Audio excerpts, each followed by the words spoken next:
Barcelona. Gibernau's on the pole position right in front of us with Valentino Rossi alongside him and Nicky Hayden in third position. The green flag at the back. When the red lights go out, it's going to be go in Catalunya. Get it on! What a start from Valentino Rossi, but an even better start from Sete Gibernau. Look at Zaus! Look at Zaus on the blue Ducati mid-picture. It's going to be Gibernau who takes the decisive line. And no, Rossi sides across the front of Gibernau. Rossi's got the whole shot from Gibernau, from Max Biaggi, from Makoto Tamada, from then one of the Yamahas. No, it's not, it's Bayliss on the Ducati. Bayliss has done well to leapfrog up from 10th position. Rossi's got this one already. Now this is the corner where we've seen so many incidents in years gone past. The camera holds out to hope that we get everybody cleanly through there. 26 people. Ducati off and Bayliss it is. No, it's... I think that was Capirossi. It's Capirossi. Okay, into the left again. Yes, for the third time this week on the grass. Rossi's got the drop. I saw no Jeremy McWilliams on the grid. There was an empty space where his Aprilia should have been. I assume that's from the warm-up crash this morning. Yeah, he hurt his ribs. It was not his arm. I know you guys commented on it, but he did hurt his ribs again. So Jeremy McWilliams, an unfortunate non-starter on the Aprilia here today. Capirossi at the back with Chris Burns, one of the WCMs. Down the back straight we go. It's Rossi from Gibernau, from Max Biaggi, from Makoto Tamada, from Barros, from Marco Melandri, then Zaus ahead of Troy Bayliss. There goes Carlos Checa. A lot of work to do from 12th on the grid. And right behind him, Neil Hodgson. Exactly, I was just going to say that. Great to see him up there with Carlos Checa. Streaming at the top of the hill for the first lap here in Barcelona. The first to 25. Rossi's got the advantage, but does Sete Gibernau hold his head up high? Is he holding something back immediately? The difference between the Yamaha and the Honda will soon become apparent as we go down the home straight. Rossi said at the beginning of the weekend he wanted more top end. And the small artillery fire has started in the grandstands. Now let's watch this drag race. Rossi leads Gibernau by 0.17 of a second. I have a feeling we need to look at the other end of the straight. We do. And Gibernau does not push through. He has a go on the draft with the sheer grunt of the Honda V5 machine against the straight four of the Yamaha of Valentino Rossi, but it's the straight four that's got the advantage. Nicky Hayden, 16th place. Nicky Hayden way down the order. Good spot, Julian. Nicky Hayden absolutely nowhere. So, Nicky Hayden third to nowhere. You wonder if he was involved with the Capirossi incident. Absolutely. Round turn 4 we go here in Barcelona. Rossi in control. Now we've seen Valentino Rossi prefer to go for whole shots and leading the first lap more so than ever before in 2004. Yeah, never seen it before. Not till South Africa, I think, did we see that. And he certainly wasn't going to give Sete the satisfaction of leading for even half a yard going into turn 1. I always think of this as Doohan syndrome. I'm going to be fastest in every section and let no one lead me.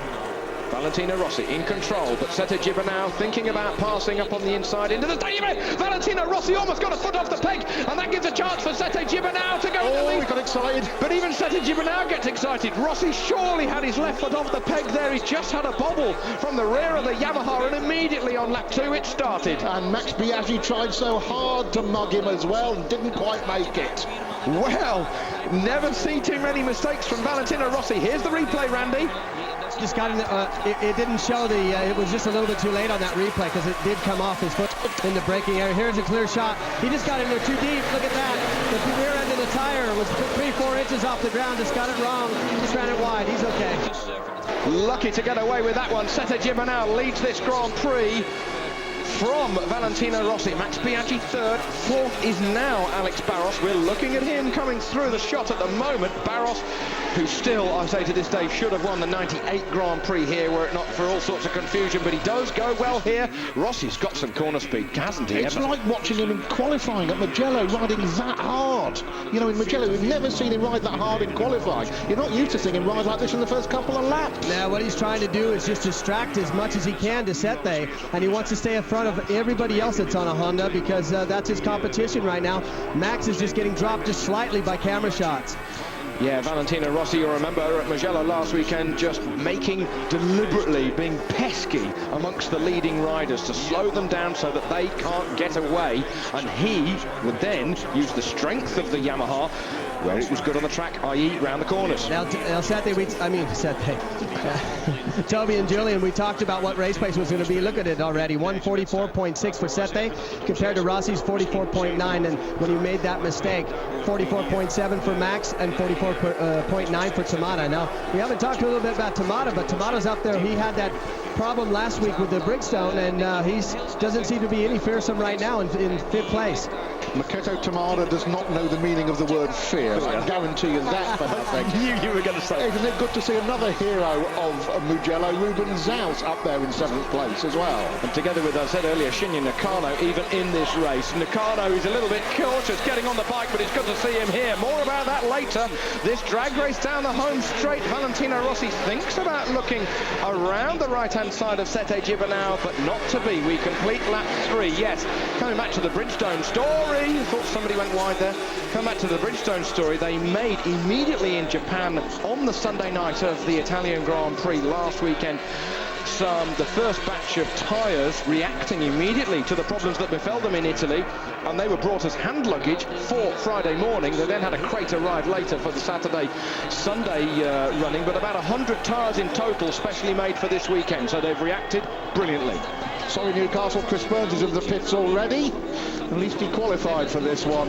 And this is getting rough at the front. Did you see that going through turn 4? Yes, I saw did. Valentino take a look over his shoulder. Now, Sete seems to be trying to be really ginger coming out of turn 3, and Valley's being really very assertive, of course, trying to come out of there. Again, he's trying to be this pest. He wants to be a pest through that area of the racetrack. He wants to try to cause as much aggravation to Sete as possible, because if Sete's left on his own, it's going to be very difficult to beat. Again, they're starting to group up a little bit as we get to the stadium section. There goes the Camel Honda of Makoto Tamada. He is in 6th position now because Melandri's got ahead of him. Top of the hill, coming around to complete lap 4 of this Catalan MotoGP. Gibernau from Rossi, from Max Biaggi, from Alex Barros, from Melandri and Tamada. Alex Barros was suggested by both of you earlier, looking really comfortable in 4th place. Is he about to try and slipstream past Max Biaggi? We'll have a look at Rossi trying to mug Sete Gibernau, but keep your eye on the 2 Hondas behind them as well. We're on board with Valentino Rossi approaching a speed of way over 210 miles an hour down the home straight here in Barcelona, tipping it into turn 1 for the 5th time. Yes, Julian, just going back to the Barros story, he said, I'm really annoyed with myself that I didn't go faster in race 2 last weekend at Mugello. He's got a lot more spinning on the front as Alex Barros, but a lot more spinning of a rear tyre, similar to that of Rossi. You just saw Rossi getting it a little bit out of shape there. Watch this exit of this corner. Sete drifts out a little bit wide. 3rd for Barros. He just tries to bring it down as they exit this corner. Look at Sete pick it up like the style of Valentino we've seen so many years. Melandri 4th. Again, you see them moving up, Toby. I'm watching that as well. But just showing you the lap times are already into the 45s. This is where Sete thought it would go. Last year, they were as slow as in the 46s with the track temperature being so high. Again, the race is just starting to unfold. Alex Barros moving up. In 3rd, Melandri's in 4th. Max Biaggi's lost 2 places in about as many corners. There goes Bayliss 3 a shot ahead of Kenny Roberts and then Colin Edwards. That's the battle for 9th, 10th and 11th respectively. Shaky Byrne is 24th and last, a couple of seconds behind Michel Fabrizio on the WCM, would you believe? So I think Shaky must have had a problem or 2 as well. I'm going to watch the gap between Barros and the leaders, Toby. That's the one to keep an eye on at the moment, I think. Oh, that's Barros is down. Alex Barros has fallen in the stadium at the top of the hill from 3rd position, and Barros is out. That is going to take a long while to get that thing back up. Just leave it down. Just leave it down. Yes, good call, Randy. It's too dangerous to ride. Watch the guy in 3rd. He's lost the front. Just slid out right out from under him. Dear, oh dear, oh dear. What a shame. But what did I say a lap ago? He said he needed more feel on the front. And we also had him as our outside bet for a rostrum. Well, here's the gap now. You see with our great helicopter shot as we get back to this race. Look at the lean angles of these guys as they're going through turn 3. Now watch Valentino. then he's spinning it all the way through there, and he gets a good drive to go up underneath. Very difficult to pass into this part of the racetrack, but he's sussing things out because he knows that there's a possibility of passing there for sure. He's getting a bit better drive, but Sete seems to be with a relaxed move. Marco Melandri in third place. That is what we were just about to leap on here with, Randy. Curtis Roberts. You can leap on me. Julian, you stay away. Curtis Roberts into the pits, Randy, on the Proton. Tamada ahead of Max. Max going backwards. That might be, I don't know, Randy, whether anybody is going to give you a clue yet. Sorry, my fault. T'other way round. False alarm. That's Troy Bayliss beating somebody up in the back of the picture. That has got to be Carlos Checa he was having a go at. No, I think it's Joust, no? It's Joust and Checa, Julian. I beg your pardon. Ruben. With the leader though, Sete Gibernau coming out of the left-hander in the stadium section. This is the corner where we lost Barros last time. There is Curtis Roberts out already of this Grand Prix, off the Proton machine, out, and another early bath unfortunately for him. There you have the battle for 4th and 5th. It's Biaggi ahead of Tamada. Yeah, I caught a glimpse of Bayliss tangled up with Kenny Roberts. That's what I was squinting at in the background. Over the line they go. They complete lap 6 of 25 here in Spain. Is Rossi holding something back? Likewise, is Sete Gibernau holding something back at the head of this field? Gibernau in control by 1/10 of a second, but only at the moment. Here to Catalunya, Sete Gibernau continues to lead this Grand Prix after 7 and a bit laps ahead of the reigning world champion Valentino Rossi, who takes a different line and trying to go round the outside. That is not going to work through that left-hander, the slowest, tightest corner on this 2.9-mile racetrack. 3rd is Marco Melandri, 4th is Biaggi, 5th is Makoto Tamada. Oh, a bit of a wobble, that's why. Just lost the front end momentarily, missed his apex. While you're watching the replay, you've seen a couple of unfamiliar names on the caption. Gregorio Lavia here, wild carding on the Suzuki. Very much a test rider, testing out new suspension components especially. And Andrew Pitt here on the Moriwaki again. A shout from Michel Fabrizio on the WCM, circulating in 20th, currently in front of Nobu Aoki and Shane Bird. The kid is doing miracles again. Yes, Max Biaggi has actually taken Michel Fabrizio under his wing, and you said last week, Julian, organised a new helmet deal because the previous lot weren't giving him any money, and one of the, I think the Max Biaggi people is helping out with the press and things in the press office, so a real Roman football team going on there. Well, maybe, or they support the wrong football teams. Max wouldn't like it. Okay. If we do the family's Juventus. Right, okay. But you know what I'm coming from. What I'm saying, hey, good point. Maybe Max is looking for a career as a manager. 3rd position man, Marco Melandri there ahead of Max Biaggi. A couple more Italians. We now will go down to pit lane and catch up with Randy, who's going to catch up with Curtis Roberts. Curtis, out of the race early. What happened to your bike? We just had the clutch on back shifting started not working. The lever was just coming in all the way to the handlebar, and I had no clutch, and just same thing, kind of. Was it from the start that it probably did that? Yeah, well, it was actually just when I was coming out of the stadium here to start for the race, I noticed that the lever was changing before it had any friction on it, so I was kind of worried about it straight away, and just after the start, I think it was going to kill it. All right, well, we'll see you in Assen. All right, thanks, Randy. Fellow American Nicky Hayden had a terrible start, but he's worked his way back up to 11th position, has Hayden, from his 3rd position on the grid. Hayden doing very, very good lap times midfield, but he's got a lot of time to make up. There's Melandri 3rd, Max 4th. Yeah, Hayden can get another couple of places, I think, without too much bother, but then it becomes, as you say, Derby, a bit much like our work. Chris Burns has just re-entered the pits. And he's gone past me, and I'm going the other way, because I'm going to try to get a word with Wayne Rainey again, because remember, some time ago, Wayne Rainey and Sete Gibernau worked together once in terms of owning a team and helping him out. And the other thing was Wayne Rainey nearly persuaded Mick Doohan to leave Honda and go to Yamaha in the late 90s. And of course, ironically, Randy, that's what Valentino has now done. Yes, very much so. And boy, has it made racing exciting. We're on lap 10 of 25 here in Spain. There is Carlos Checa from 12th on the grid. He's now up to 6th position. He's just a couple of seconds ahead of Ruben Jaus. We're on board with Carlos Checa. He'll be changing gears with that left boot in just a few moments' time when he picks the thing up. He's pushing the lever down to go up. It's an opposite gearbox to a road bike, don't get confused. But he's just a little bit ahead of Zaus, who came out with a perler on Thursday afternoon, didn't he, Julian? Absolutely. He said, when asked about his heroic lead of the Italian Grand Prix last weekend in the second 6-lap dash to the finish, he said, I've got a copy of that Mugello video at home. Maybe the team can get a little bit more money, because you know, a Ducati is expensive, it's Italian and it's handmade. The place fell about. He's good value. And there's Alex Barros conferring with his team because of that incident. Front end gone on the big right-hander. Wait for it. There he goes in the bottom of your picture. Rider unhurt, but what looked like a very, very good shot at a rostrum. Gone. And Nakajima-san, the boss of HRC, he looks on thinking, one of my riders on the floor. And one way back in the order after what we can only assume was the first lap incident. Over the top of the hill comes Sete Gibernau.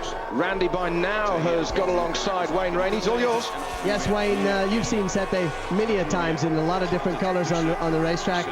And now you're seeing the reigning world champion, Valentino Rossi. We know what that guy can do on a motorcycle. How do you call this one? You know, Randy, right now, watching him go around the track, they're being really easy on the throttle. Obviously, this bike's putting out a lot of horsepower, so it's making it very difficult on the rear tires. So you see him picking it up, being very gentle on the throttle. I think towards the last couple laps, they'll start hammering it a little more, try to pick up the time. You know, when you were a team owner and you were trying to bid to get Mick Doohan to come this way, taking the #1 rider to come and ride a Yamaha, isn't it great to see that Yamaha finally got a world champion to come this way from Honda? Well, for sure, Yamaha made a decision. I think if Mick could have saw this effort that Rossi's getting, Mick would have been here, no problem at all. Thanks a lot, Wayne. All right, man. Good answer. As you'd expect. Neil Hodgson still up in with a couple of points in his pocket at the moment. Involved in a good fight with Norik Arve and Alex Hoffman. He's got them behind him, and he's very much like to close it on John Hopkins, but he's got a bit of work to do there. Michelin leading this Grand Prix by definition, of course, with Sete Gibernau and Valentino Rossi. Leading Bridgestone is Makoto Tamada, who's doing a sterling job with the tyres that have been specially flown in from Japan. Likewise, so is Melandri with his Michelins in 3rd. Owner.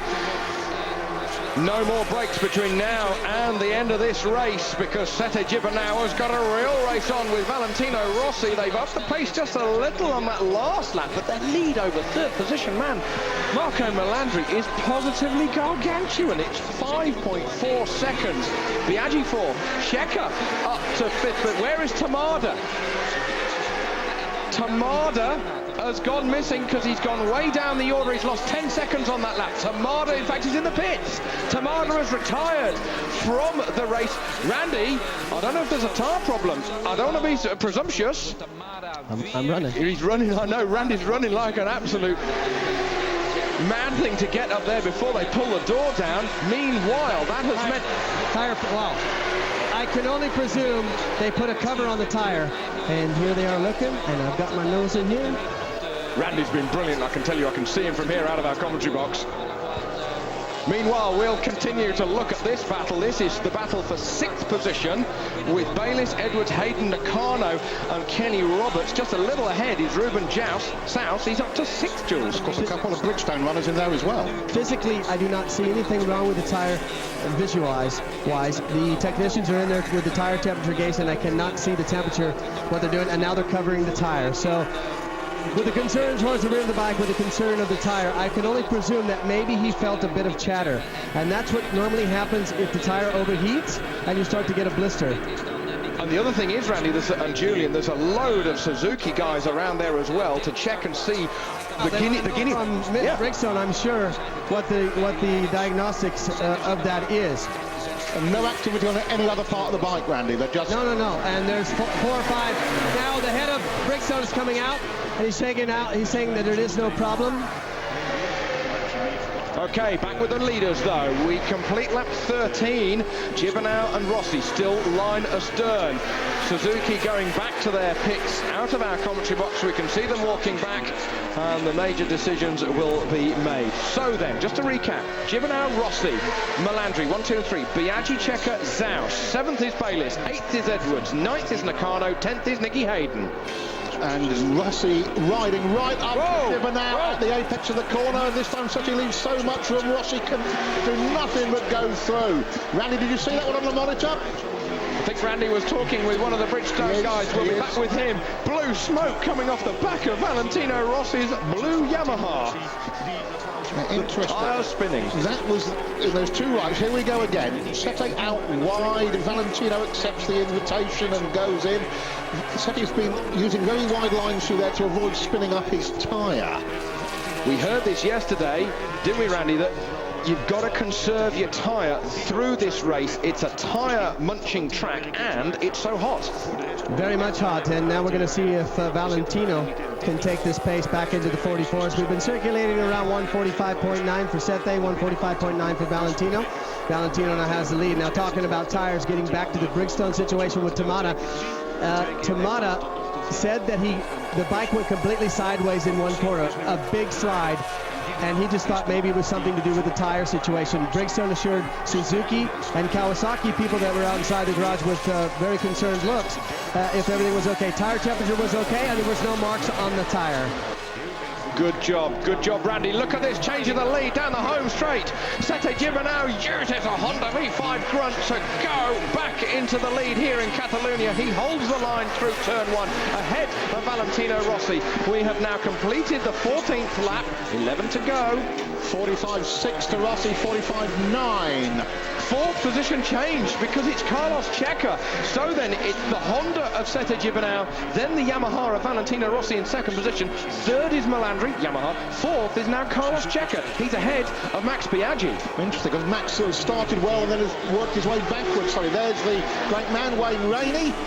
Yamaha's most recent world champion, of course. Max Biaggi's going backwards like a stone. Look at his lap times. They're a second slower than anybody else around him. Now, let me just report something I've been pointed out to. Take a look at where Nakano's at in 9th place, doing 45.7, and ahead of him is the reigning or ex-world champion from the World Superbike, Colin Edwards, who's circulating around in 46.1, so it's only a matter of time that he gets together.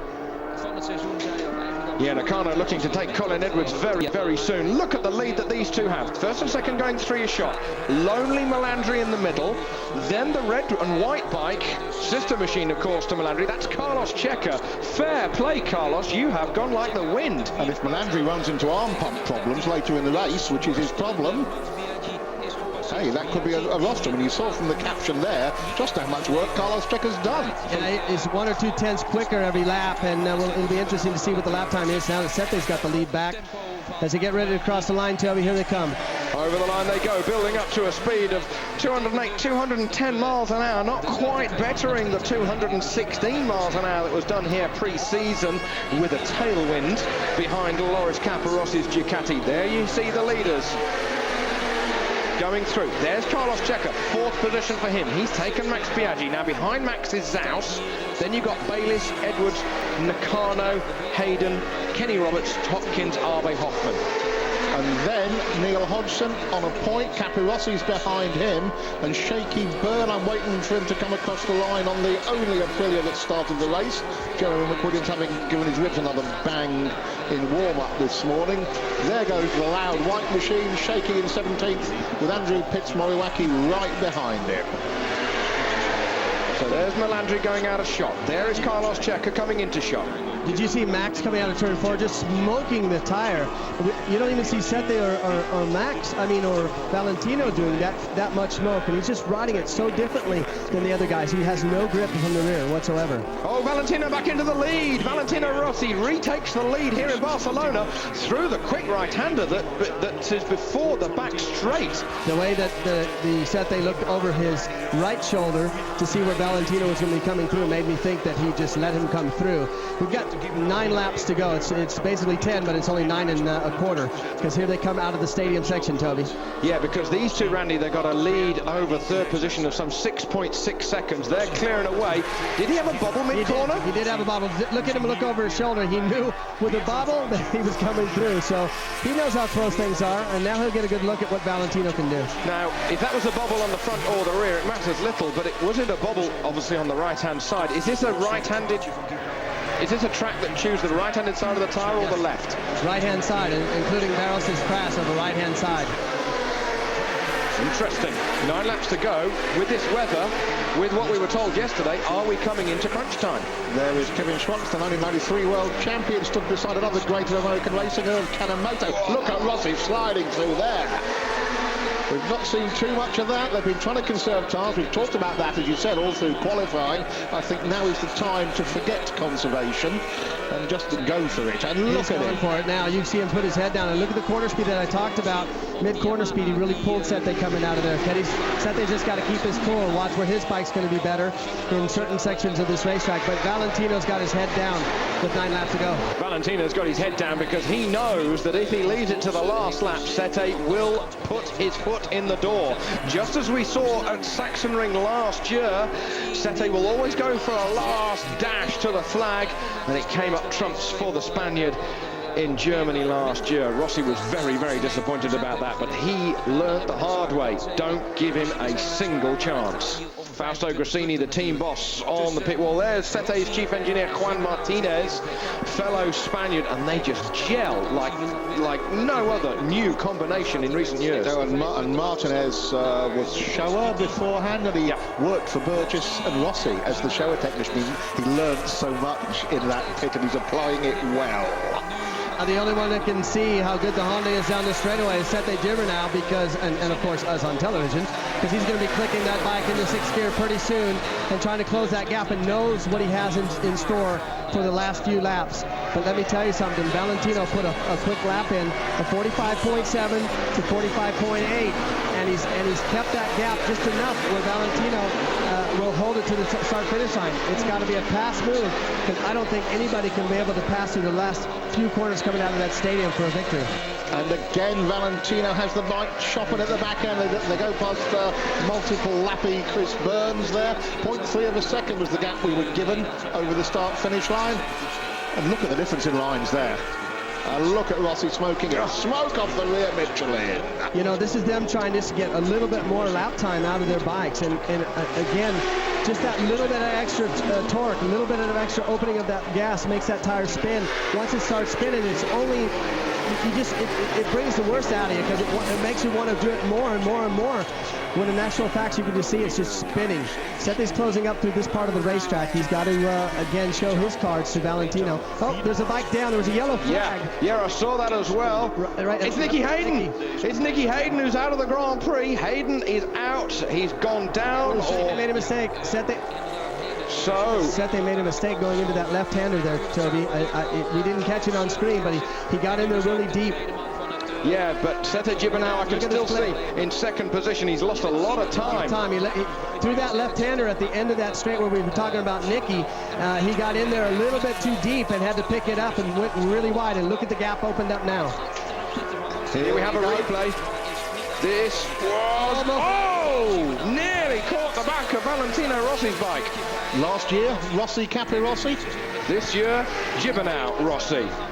That was a close one. Got a lot of work to do now for Sete with 7 laps. Okay, just to show you the split there that he's got ahead of him, it's 0.8 of a second. That's because Sete's lap time was a 146.1 with that mistake to a 45.6. Just look at how much he went wide in that corner, and he only lost a half a second. But this is showing you how hard it is. Look at these guys smoking the tire now. Sete really picking the bike up, coming out of 3.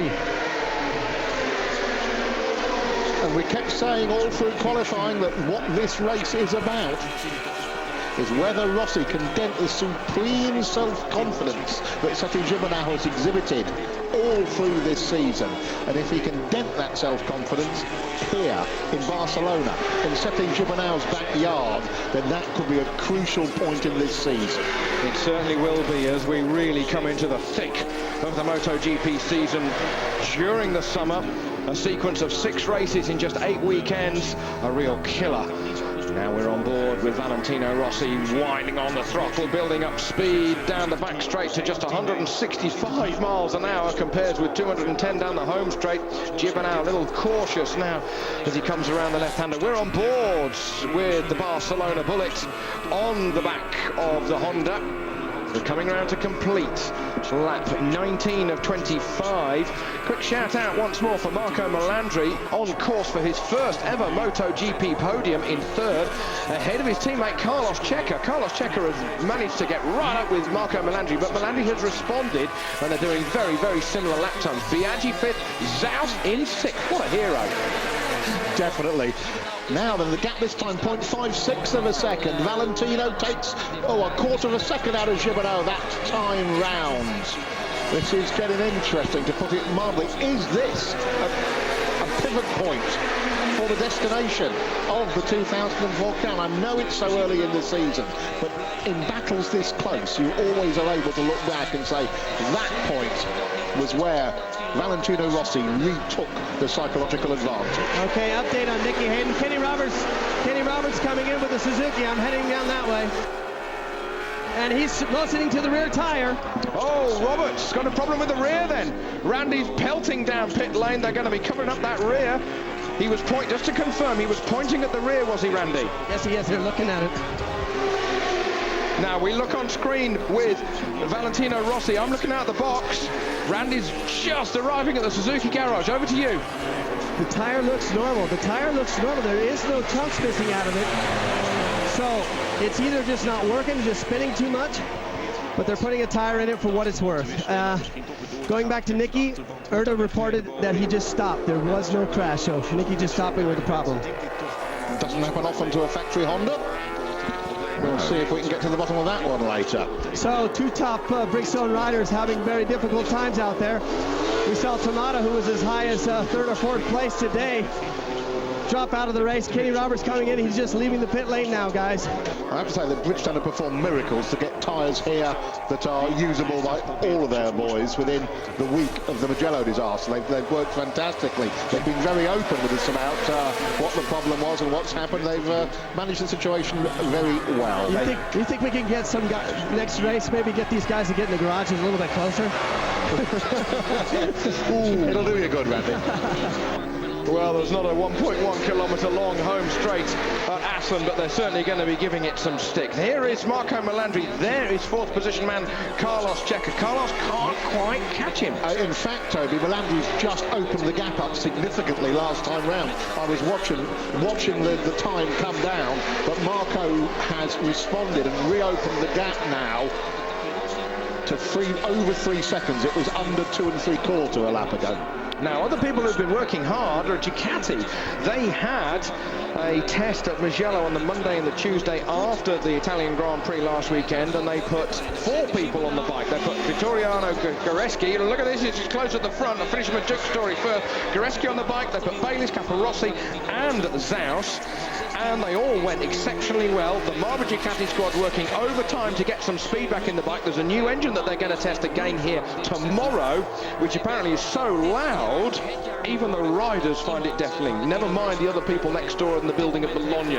Oh! Rossi on the wide sweeping fast line, hasn't lost out though. Yeah, but the fastest Ducati here is Ruben Zaus on last year's machine. Under a second though in front of Troy Bayliss. That could be an interesting last lap. With 4 laps to go, just 4 laps in one corner basically, as they get ready to complete a lap. The last lap time was a 45.6 to a 45.7, and now you see the gap is nowhere, and they're really struggling to get grip as they come onto the front straightaway. Here's Honda Power. Now let's see. Oh, Honda straight. Look, look at this. Sorry to jump you, Randy. Sete Gibernau takes the lead of the Catalan Grand Prix with 4 laps to go ahead of Valentino Rossi. The graphic is already wrong, except that Marco Melandri is still in third. Zaus has got Biaggi. That's what I was about to say. Zaus has got Biaggi. Biaggi's going backwards like a stone.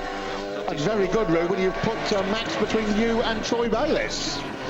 Still low leading is Sete Gibernau, the guy who was in the gravel on Friday morning, but this is the time that Sete Gibernau is going to be absolutely hell for leather. The Telefonica Movie Star Honda leads this Grand Prix. He parks it through the corner. try and ruffle Rossi's feathers.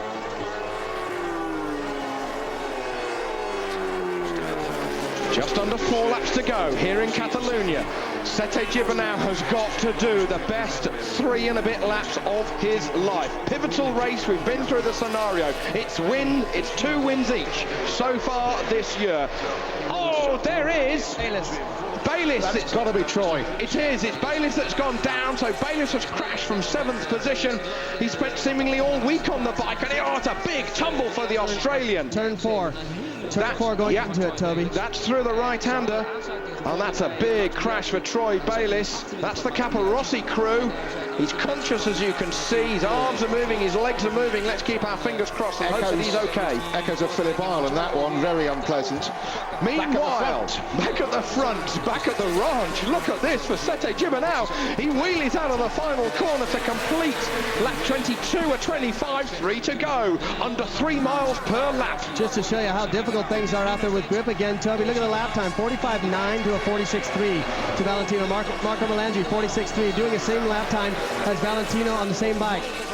Now, I can tell you that Colin Edwards has got ahead of all that battle for 5th position behind the group that we're looking at on screen. So it's Edwards 5th, Nakano 6th, Biaggi 7th, Zaus back to 8th.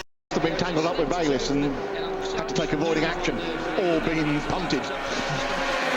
And this, but we're going to concentrate obviously on what's happening at the front. Now that Kenny Roberts got a new tire, look, he can stay with these guys, of course. Bit of unfairness there with him circulating around with the new tire, where these guys have already had so many laps done on them. He saw them coming, moved over, then tucked in behind them. So gives him a good database in a race. Absolutely, good testing. To see what their bikes are looking like at the tire situation. Sete just opening the gap just slightly. Again, Valentino through the middle of the corner. Watch this. Look at that. Through the middle of the corner. Now watch Sete squeeze the Honda. You can just see the gap opening up. Now watch Valentino, this recording effect lets the brakes off. This is where we saw so many mistakes. Then, Valentino getting a little bit out of shape on the brakes, but he kept it under control. I was just about to say, whilst I was watching Rossi out there on the racetrack during free practice on Friday, so stable on the brakes. They really have worked so well with that Yamaha to get it absolutely rock solid on the brakes. But Rossi still admits, as you saw there as he came over the top of the hill, that the thing is a bucking, ruining monster when it comes out of the corners. So, just to recap, we're on board with 1st position man Gibernau, 2nd is Rossi, the blue bike is Roberts, he's a lap down, he's not in, as they say, the same race. And he's doing the correct job, staying out of the draft. He's staying out of the race completely. Look at this. Rossi taking the lead and easily on the brakes into turn 1 through the right-hander, but Gibernau parks it behind the Yamaha. Gibernau trying to get past. 2 laps to go. This is the pole ultimate circulation on Rossi's going to wring this thing's neck. He definitely wasn't going to let Sete come through there, smoking it round turn 3 and turn 4. Kenny Roberts. Talking about Kenny Roberts just staying out of the way. He's still in the camera shot, but again, as you said, he's really going to ring the net at Valentino to try to stay ahead through the rest of this race. And you can see the gap opening up slightly through this section of the racetrack. Sete closing up on the brakes, so easily to do to let the brakes off as they accelerate down out of turn 5. Through into the left, the flip-flop, it's so difficult on the right-hander. They'll take a bit of curve as they exit this left, then they'll take a bit of curve on the right. There they go, just aviating the front wheel. Now we've got a lap and a half to go. Who's got the momentum to go through the right-hander onto the back straight, building up a speed in 4th gear, 160 miles an hour sideways, and he doesn't even lift. Sete Gibernau, Rossi's hard on the brakes. Look at the rear wheel, completely in the air. This is like the Germany and the Czech Republic last year, those massive battles we had head-to-head between those two guys. Then they were both on Hondas, though. Sete's chance here is only down this straightaway. If he does not close up in his next 2 corners, Valentino is going to be very difficult, as we've seen through this section of the racetrack, to pass. I repeat, Roberts is not in the same race. He's a lap down. He's been into the pits and changed tyres. Valentino Rossi is about to start the last lap of this Catalan Grand Prix. Sete Gibernau has got a very, very steep hill to climb. In fact, it's Everest as they go down the home straight, and there's no chance for a draft because Rossi breaks the draft by pulling over trackside. He keeps the brakes absolutely rock solid, and he's just got a little bit more of an advantage. He had half a second over the line, quite enough, as you say, Toby, to break the toe. Now, Gibernau should not be as good through this section as Valentino, and you can see visually the lead stretching. Look at the lap time, 45.7 Valentino, 46.3 to Sete, not being able to respond back to Valentino's pace. Sete Gibernau had the rear wheel out of line there. It meant that he had to pick the thing up. He's sliding all the way around that corner. Look at Valentino leaning off the thing to try and get the traction. But Gibernau is that a little closer. I know the accordion effect through the slower corners may take account of that, but it looks as if he's got too much work to do. Rossi, the lap of his life. Oh, this lap and the last lap, and that overtake and that crucial line through the right-left. But he's closer. He's building. He's closer, but can he use the Honda grunt as they come down the back section? He'll avoid the grass this time. Sete Gibernau lining up to be good on the brakes, and he's going to give it one last try on the brakes into the left-hander, into the stadium section. He's right with Valentino Rossi. We could have a chance here for Sete Gibernau, but Rossi's going to try as ever, as a world champion can do. He's won in all the classes here in Barcelona. Gibernau takes a wide line. He's wobbling all over the place. Has he got less tyre than Valentino Rossi? But sometimes you don't want to lead out of the last corner. I don't think there's room for a drag race that can be won before the line. Valentino Rossi leads out of the final corner here in Catalunya. Sete Gibernau gave it his best shot. Rossi wins the race, the second in a row after the Italian Grand Prix at Mugello. Rossi victorious, just 0.1 of a second ahead of Sete Gibernau. Third position, though, is going to go to Marco Melandri, and that is actually ride of the day because Melandri is not 100% fit. Fourth position is going to go to Carlos Checa from nowhere on the grid. Edwards finally gets some decent points in fifth ahead of Zaus. And Nakano finished ahead of Max Biaggi on the Kawasaki. Wow! No reticence from the Japanese employees at Yamaha at all. They're grinning, smiling, high-fiving, and there's Marcus saying, hey, stay on the rostrum, my friend. For the first time. And they've never done it, of course, in 125, 250, exactly. 500. Exactly my point there, boy. Listen to the teacher. Now, the big question now, which we won't get the answer till Assen, is what's that done to Sete Gibernau? Interesting. Can't work that out yet. The racetracks where we thought the Yamaha wasn't going to, we thought it was going to struggle, hasn't struggled. They come out with 2 victories, but I've got one of the team overs in the Tech 3. Hervé Poncereau. Hervé, you know the trouble that Marco's been going through.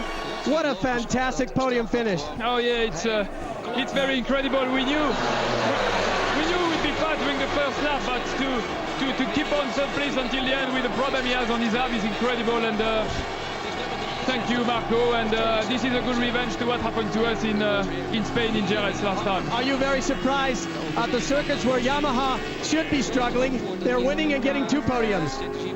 Yeah, I think Yamaha is working very hard. We can see that, and the Yamaha guys are also the riders. You know, they are also so motivated. So if we win here, we can win a championship. Great.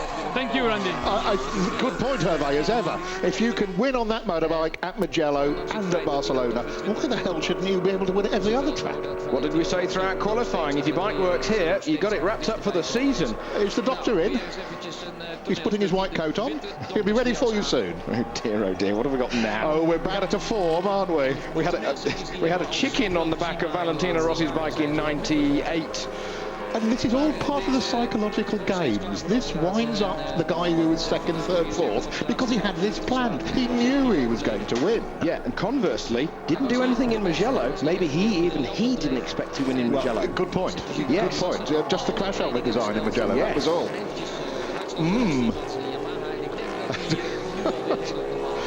He's just testing the heartbeat of the Yamaha. He's just got the stethoscope, just seeing what the heartbeat's like. I'll tell you what the heartbeat's like, Valentino. It's running a bit high. It's okay, we can go. What are the pliers for, Valentino? This is for the personal pleasure of himself and his mates, this, isn't it? Back home in Tavullia. How do they make up all these celebratory antics? Well, it's in the bar at about 2 o'clock in the morning. I'd love to know Wayne Rainey's opinion of that sort of thing. It's sort of thing he would just never have done. Well. Sete waving to his home crowd, but he's been handed his, as they say, backside on a plate in his backyard. He rode beautifully. He did do well in that last half a lap. I mean, did he make up some He made up space? half a second, Tony. And the rest. I mean, he made up a lot of bike lengths. Sete Gibernau rolls into Parc Fermé, but what a valiant ride.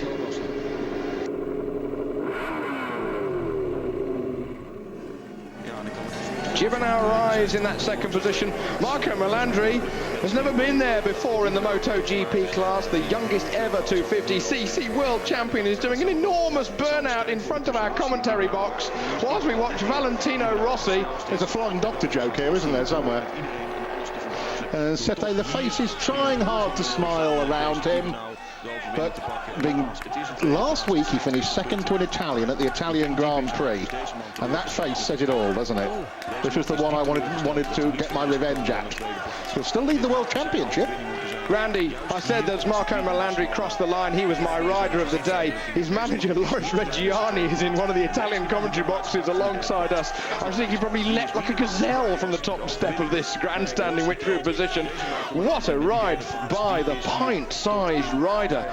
Marco Melandri to that third position. What a job. Well, we saw him in the rain condition. Jerez dropped that in the crash, of course, while he was in third place. We know that he can do it. He's been fast all the time, but who would have thought three Yamahas in the top 4 positions? I think Jerry Burgess gave me one of his short lectures after Mugello.